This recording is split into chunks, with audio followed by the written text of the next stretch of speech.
Boys, what's good? It's Herm. Damian Lillard has finally been traded, and it's even crazier than we could have expected. He's going to the Milwaukee Bucks. The Bucks go all in on getting Giannis his second championship, trading Jrue Holiday to the Blazers, as well as DeAndre Ayton going to the Blazers from the Suns. I'm not really sure what Jrue is going to do there with the Blazers. Are they going to reroute him? Are they going to trade him soon? Or are they going to roll with him and try to get experience for the young guys like Scoot and Simons?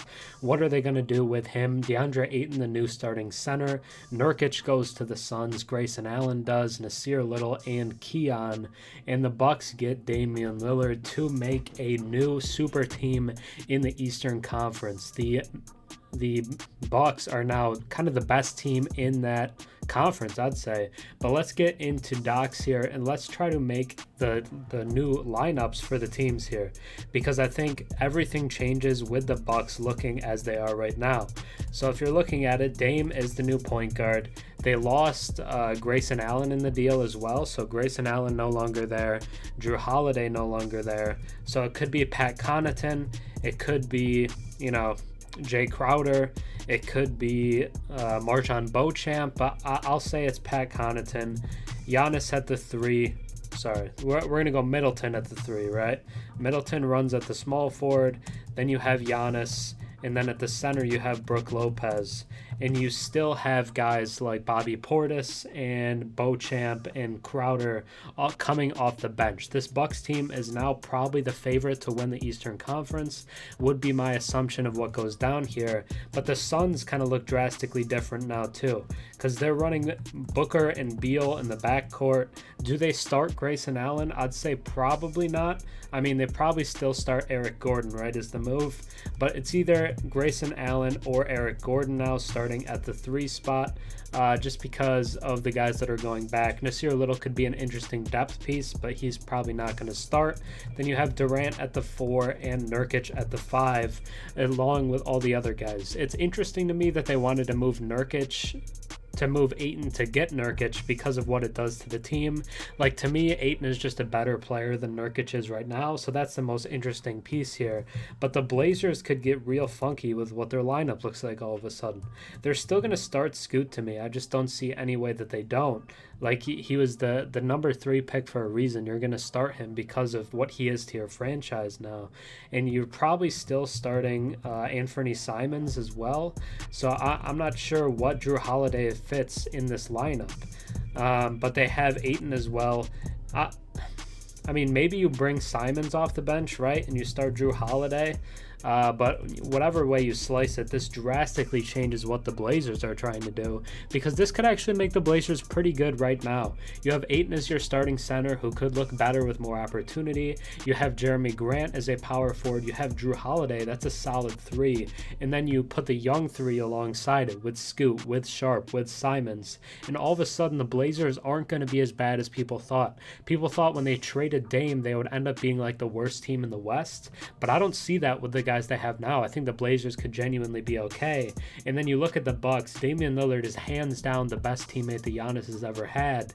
And now they have 2 top 10 to 15 guys on the team, as well as Middleton, who could be back to all-star status, and Brook Lopez. We could see what they do with the shooting guard spot. I really like Beauchamp as a young guy, but Connaughton, to me, I would say is probably the favorite to start right now. But Lillard going to the Bucks, a lot of pressure is now on Adrian Griffin in his first year as the head coach. He has to win with this Bucks team. They have to do it now, because they're going all in on getting Giannis the championship. They've heard all the noise about Giannis wanting to leave. He's been kind of floating things out there about he might leave, but now they go all in, give in Damian Lillard to give him a real shot at a championship again. And the Blazers getting Jrue Holiday is the weirdest thing to me with the deal. They get their starting 5, which they've needed since Nurkic's injury a few years ago. They get Ayton as their new starting 5, and then the Suns get Nurkic, slightly cheaper than Ayton, and his contract, I think, is expiring. They get Grayson Allen, who could start for them, and this drastically changes kind of what we expect from 3 different teams. Every team involved in this deal is going to look different than we would have expected going into the year, and it's just a crazy deal. It's way crazier than I think we could have expected. The Bucks had been kind of mentioned, but a lot of people thought they were like a background team. Like, the Heat were the suspected team all around, all of a sudden the Heat might not be all that good. I'm not sure the Heat are going to be contending in the Eastern Conference, especially with how much talent the two teams at the top have now with the Bucks and Celtics. The Celtics have Tatum, Brown, and Porzingis, and now the Bucks have Dame, Giannis, Middleton, and Lopez. So it's just going to be hard for the Heat to compete with that. They lost their starting backcourt from the playoffs. I mean, it's just not easy to replace that. And people thought the Raptors might get into this. The Raptors don't, so they're probably not some great playoff team now, where people might have thought they would do that. But everything has changed in the Eastern Conference, and the Blazers have drastically changed. I have no idea what to expect from them. Are they going to be competing for a play-in spot? They really could. They could be like the Jazz of last year. This assortment of players that just kind of get stuff done. So we'll see what that looks like for the Blazers. But does getting Jrue kind of stunt Scoot's development? Do they trade Simons? Do they move Jrue? I think that's going to be the big question moving forward. But this really changes a lot of things for multiple different teams. And the Bucks kind of sneak in here and just snatch up Dame in a trade where most people didn't think they were really seriously involved. But let me know your thoughts. It's a crazy deal, and it's going down in the middle of the day. So let me know your thoughts down below. Think about subscribing. I'm on the road to 11K. But yeah, thanks for watching. Crazy deal, and just let me know your thoughts down below.